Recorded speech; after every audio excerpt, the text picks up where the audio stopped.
Just a reminder to vote in this week's Locals poll, where you decide what deck I take to Locals every single week. Without any further ado, I hope you enjoyed the video. What's up, YouTube? Welcome back to the channel, and today we have the deck profile for the deck I brought with me this past week, being Flame Swordsman. So the deck actually did pretty good. We played 2 casual matches against Nimlaria and the Umi deck, and we won both. So that was really good. Deck's really fun. As far as the actual tournament, though, since I went to a different shop, I actually didn't play this deck at the tournament because I kind of wanted to see how far my regional deck would go whenever actual meta decks were allowed in the tournament.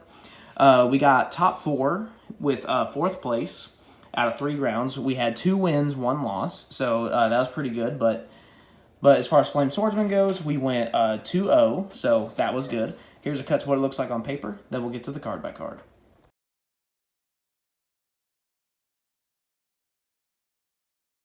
Alright, so starting off with the monster, it's actually not a Flame Swordsman monster, but I think it meshes really well with the deck, being 3 copies of Immortal Phoenix Gearfried. So this guy is a big level 9 warrior that can special summon itself by banishing an equipped spell from your field or graveyard. And like I said, it's not a Flame Swordsman card by name, but it is a generic Fire Warrior card, and it is kind of an ode to Joey Wheeler because he played Gearfried the Iron Knight, so obviously it's a Gearfried monster along with Flame Swordsman, so it's kind of an homage to that. But yeah, he can serve as removal by equipping an opponent's face-up monster that is non-targeting, and then it can also serve as a monster negate by sending one of your equips to the graveyard. So obviously that is a very welcome addition to the deck there. Next, I'm running 3 copies of Mirage Swordsman. And so with this one, when a Fire Warrior Fusion monster is destroyed, then you can special summon this card from your hand or graveyard.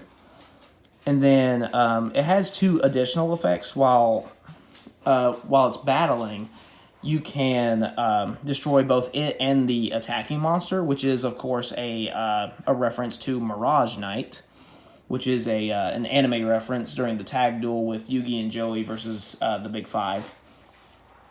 And then the other effect is when this card is destroyed by battle or by another card's effect, so not by his own effect, but by a different card's effect, you can actually special summon a level 7 or lower monster that is either Flame Swordsman or mentions it in its card text from your deck or extra deck. So this just kind of helps you stay in the game. Of course, you know, the whole goal is to OTK, so if you have to use that, then you either had to go first or something happened and you weren't able to OTK. Next, 3 copies of Fighting Flame Swordsman. So this one, when it's normal or special summon, you can add a spell or trap that mentions Flame Swordsman in its card text from your deck to hand. And then if it's sent to the graveyard, you can send a Flame Swordsman or a monster that mentions it from your deck or extra deck to the graveyard. So there are 2 dragon monsters in this deck that you want to equip to your Flame Swordsman fusion monster, the big guy. And so this helps facilitate that. And then, of course, the searching is also very, very nice. Next, I'm also running 2 copies of Blue Flame Swordsman. This one is just kind of a win more card. It's an additional body that you can send with the continuous spell. But if you do get it on field, then you can use it to pump up your big fusion guy. So that's really nice. I actually used this during the game against Nimlaria to help get the Ultimate Flame Swordsman up to 17,200 attack. So yeah, that was really awesome.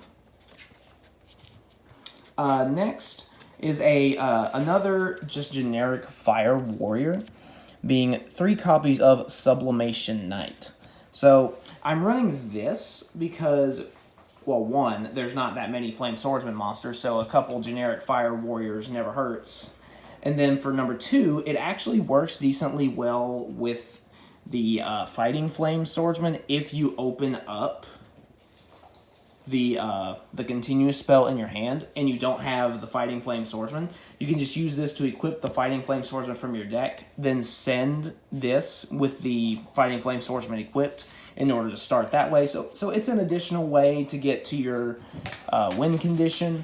Obviously, just having the Fighting Flame Swordsman is ideal so you can get the search, but that's not always going to happen. Next, 3 copies of Salamandra, the Flying Flame Dragon. So this is the first one of the the first one of the 2 dragon monsters that I alluded to earlier.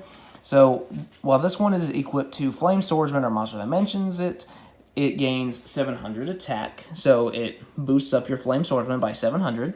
And then if it's sent to the graveyard,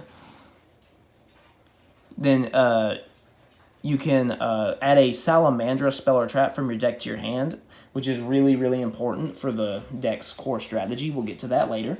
And then if it's in your hand or graveyard, you can equip it to a Flame Swordsman or monster that mentions it. So it just has some flexibility there. That's actually it for the monsters. Now we're going to go into the spells. So the first one is 3 copies of Fighting Flame Sword. So this one, it actually has 3 effects you can choose. The first one is to add any card from your deck to your hand that mentions Flame Swordsman in its card text, except for another copy of itself. The second one is when an attack is declared involving a Fire Warrior monster you control, you can target a card on the field and destroy it. That one's a decent effect, but I've never actually used it. I mainly use it for the first and the third effect. The third effect is when your opponent activates a card effect that targets Flame Swordsman or a monster that mentions it, you can negate that effect. So I actually used that quite a bit while I was playing a few practice games online before heading down to the shop. I ended up going against a Kashtira deck, and I used this to stop Kashtira Fenrir from banishing my Fighting Flame Swordsman, and then proceeded to OTK him. So, yeah, the flexibility there is really nice. It can serve as a searcher or as a way to stop things like Valor, Imperm, Fenrir, etc. Next is the continuous spell, Flame Sword's Realm. So this one, while it's on the field, your opponent cannot activate cards or effects when you normal summon a Fire Warrior monster. So that's really nice, just being able to ensure your normal summons stay on the board. Once per turn, you can send a monster from your hand or field to the graveyard, special summon a Flame Swordsman from your extra deck, and it's treated as a proper summon. And then once per turn, when a monster declares an attack, you can target a warrior you control. It loses 1,000 attack, but then all other monsters gain 1,000 attack. So basically, you can debuff one of your warriors to pump up all the others. Of course, you know, that's only good if you have multiple on the field, which can happen in this deck. You typically end on either 1 or 2 monsters. It just kind of depends on how you open up. But the deck is very linear. It just kind of focuses on doing one thing, and that's about it. Next is Salamandra Fusion. So this one is an equip spell, and since it has Salamandra in the name, it is searchable by our little dragon friend here. So basically, you can only equip to a Fire Warrior monster, and it gains 700 attack. And then, you know, it does the whole battle protection thing. However, while it's equipped to a fusion monster, you can actually send this card and the equipped monster to the graveyard to special summon either Flame Swordsman or a fusion monster that mentions it from your extra deck, which is, of course, going to be your ultimate Flame Swordsman. So that's how you kind of cheat him out a little bit. And then, of course, you know, once that goes to the graveyard, if you have Immortal Phoenix Gearfried in your hand, then you can banish the Salamander Fusion to summon him. So that's some nice synergy there. Next, just a couple of generic equip cards that I'm running. So I'm running 2 copies of Megamorph, and then 2 copies of Phoenix Gearblade. So basically, I'm running 2 of each because you don't always want to see them, but they can definitely help you win the game. So I'm going to talk about Megamorph first. So while your life points are lower than your opponent's, the equipped monster's attack becomes double its original attack. And then while your life points are higher than your opponent's, the equipped monster's attack becomes half its original attack. So if my life points are lower, my Ultimate Flame Swordsman goes up to 5,600 attack. So that's actually how I got him up to 17,200, is I had lower life points. I equipped this to him, bringing him up to 56. Then I equipped him with 2 other cards to bring him up to 7,000. Then used Flame Swords Realm to give him an extra 1,000, bringing him up to 8,000. Then used Blue Flame Swordsman to give him an extra 600 attack, bringing him up to 8,600. And then in the damage step, activating Ultimate Flame Swordsman's own effect to double his attack till the end of the turn, thus going to 17,200 attack in order to one-shot Nimlaria. So that was really fun. His Grand Maju didn't stand a chance. And then next, Phoenix Gearblade. You can only equip it to a warrior or fire monster, and it gains 300 attack. However, the main reason you run this is because if at the end of the damage step, if the equipped monster attacks, you can send this to the graveyard to have all of your warrior and or fire monsters make a second attack. And then if it's banished or sent to the grave to activate a monster effect, such as Immortal Phoenix Gearfried, you can add it from your graveyard back to your hand. Of course, each of those are only once per turn, but it's still pretty useful. Next is a card that I really, really like in this deck, which is 3 copies of Fusion Armament. So, and yes, a part of it is because Flame Swordsman is in the artwork.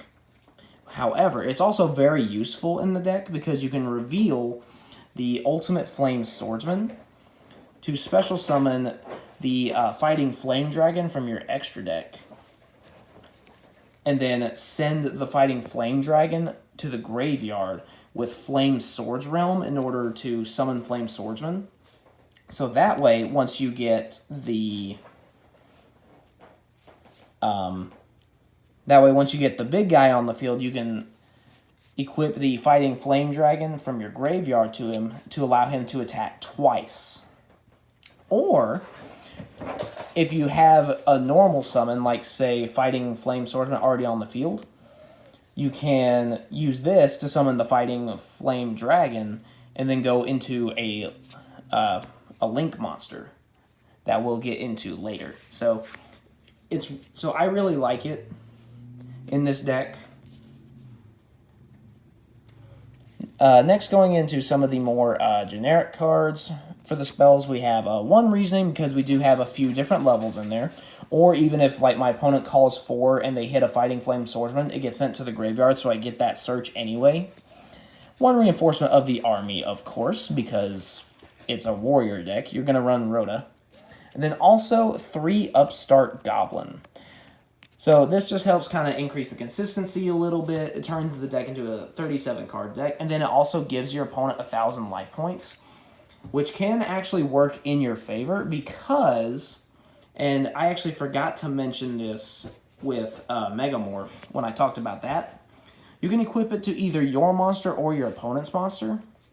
And so, but it only counts for your life points, the controller of Megamorph. So if I give if I activate Upstart Goblin, give my opponent 1,000 life points, now my opponent has higher life points. So I can equip this to my monster to double its attack. Or, if I have higher life points than my opponent, I can actually equip this to their monster and have their monster's attack get cut in half. So it just kind of depends. So if my opponent has higher life points than me, then I can double my monster's attack, or if I have higher life points, I can cut their monster's attack in half. So it really helps to facilitate the OTK. And I did forget to mention that earlier until Upstart Goblin. And then finally, we do have 2 traps in the deck, being Flame Swords Dance and Salamander with Chain. Flame Swords Dance, if a monster is special summoned, you can special summon a level 7 or lower fusion monster from your extra deck that is Flame Swordsman or mentions it, and then you get to Book of Moon 1 monster. And then during your opponent's battle phase, you can banish this card from your grave and tribute a face-down monster to special summon a Flame Swordsman or a monster that mentions it from your deck or extra deck. So this is a way that you can interrupt your opponent, so like, if you're forced to go first, or if you're unable to OTK at first, and then you can kind of get this to kind of out-resource your opponent and interrupt them. Salamander with Chain. You can target a fire warrior, or excuse me, a fire monster on the field, equip it as an equipped card that gives it 700 attack, and then you can Book a Moon 1 monster. And then you can banish this card from your graveyard, fusion summon a fire warrior or dragon fusion monster from your extra deck by shuffling its materials from the hand field and or graveyard into the deck, but destroy it during the end phase. So you usually don't use the fusion summon effect unless you're really desperate. It's mainly for the attack boost and the Book of Moon effect. That's mainly what those are for, is for the Book of Moon effect, so that way if you're forced to go first, you can try to stop them from breaking your board. So that's it for the main deck. Now going to the extra deck. There's actually only 12 cards in here. I actually have I have 3 extra sleeves that are empty, and I'll get into that shortly. The first monster we're going to talk about, though, is 3 copies of Ferocious Flame Swordsman. So he just takes 2 monsters with different names, so very generic, which is very nice. And then all warrior monsters on the field gain 500 attack, including himself. And then if it gets destroyed by battle or by an opponent's card effect, you get to revive a non-link warrior-type monster in your graveyard. Only con is that it's banished when it leaves the field. However, being able to revive something like a Sublimation Knight or a Fighting Flame Swordsman to get you additional resources is worth it. And then you can also link into this with like the Fusion Armament play if you have 2 monsters, then get the dump from the Fighting Flame Swordsman to get the Salamandra, and it just kind of goes from there. Next is 3 copies of Fighting Flame Dragon. So it just takes a dragon plus a fire warrior, although usually you're going to cheat this out with either Fusion Armament, or technically you can hard fusion summon it with like one of the trap effects, but why would you do that? And then you can also send this from your extra deck to the graveyard with Fighting Flame Swordsman. It can equip from the graveyard as a quick effect to your Flame Swordsman guys. And while equipped, it gains 700 attack and can make 2 attacks during the battle phase. Next is the OG Flame Swordsman, of course. So obviously you can get him out with either Fusion Armament or the Flame Swords Realm. Ideally it's the Flame Swords Realm, but Fusion Armament does work if you're unable to get to Flame Swords Realm. And then finally, the boss of the deck, Ultimate Flame Swordsman. So he takes Flame Swordsman and Fighting Flame Dragon as material, which is why Fusion Armament works so well in this deck, because he specifically mentions both of those fusion materials. So basically, you can target a monster your opponent controls, destroy it, and if you do, inflict 500 damage. That's just a regular old effect. However, it becomes a quick effect if he's equipped with an equip card. So you literally get rewarded for, equipping, which is what the deck does. And then at the start of the damage step, if this card battles, you can double this card's attack until the end of the turn. But if you do that, then it gets destroyed during the end phase. So again, this is more of an OTK strategy. You're meant to just pump this guy up as big as possible, potentially with 2 attacks, and then just punch your opponent for super huge damage. It's really, really fun. And I did mention those 3 empty sleeves. So I'm also going to be running a second Link monster in the extra deck. And if I remember, I will put the a picture of it on screen. It's currently OCG exclusive right now. I'm actually hoping that they'll somehow import it into the Mega Tins this year. But basically, while it's in the Monster Zone, it protects your monsters that are in your Spell and Trap Zone. So this will protect my my Dragon guys from getting destroyed by my opponent's card effects. But yeah, that's it for the deck profile. I hope you enjoyed. It's really, really fun. Really fun deck. And it's also a very cheap deck as well. So if you're looking for a fun budget deck, I highly recommend this. And it's also very easy to learn. So yeah, like, subscribe, vote in the locals poll, all that good stuff. And I'll see you next time.